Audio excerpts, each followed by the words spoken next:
In this video, we're going to go over a tip in regards to Christmas lights, and that's defining the most likely culprits for callbacks for Christmas light installations or appointments. Okay, so all in all, callbacks suck.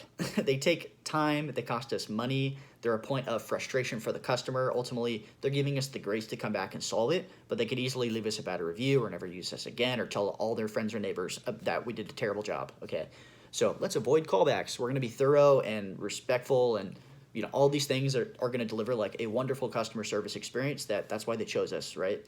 So the most likely things that are going to contribute to callbacks for Christmas lights are forgotten tools. Don't forget your lights, your extension cords, your timers, your helmet, your ladder, all these little things, zip ties, all these little things that we might use for Christmas lights. Don't forget them, because that sucks. That's the most likely reason for a callback is we got to go pick up, a reel of lights that we forgot, let's say.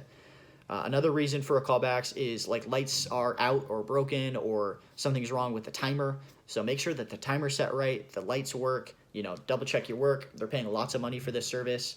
Ensure that it looks great, they approve it. And those are very likely culprits are, lights either going out because maybe let's say they're exposed to rain.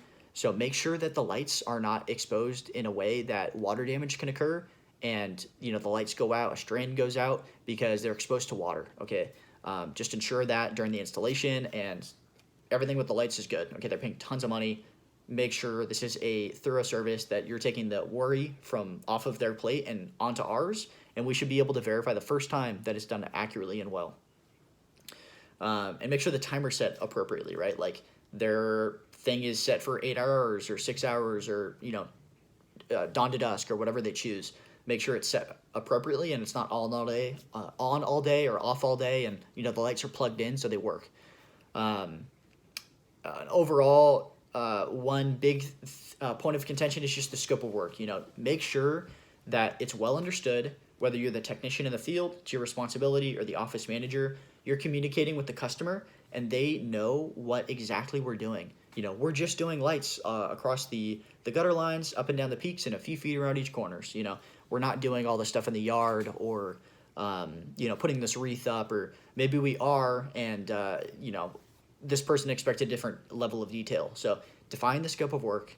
We need to ensure that it's accurate, because the scope of work varies dramatically for Christmas lights. I mean, most of the customers that hire us just have us do the classic Christmas light look, but some people want like all these yard decorations and all these little trinkets set up, and oftentimes that's not what they're paying us for. So make sure that's well defined via the scope of work discussion.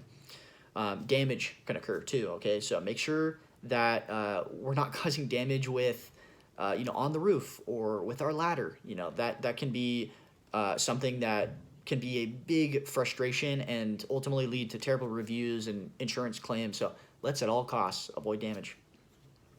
Another one is, I think that's the large majority of them. So, the tools forgotten, lights going out or damaged, rain causing that damage. Oftentimes, the damage claims or damage callbacks we're going to get are right after rain events, tons of wind, the lights got knocked down, whatever is occurring. The scope of work isn't accurate. There's some sort of damage. So let's at all costs avoid callbacks because they take time, they cost us money, and it leaves a terrible impression for customers.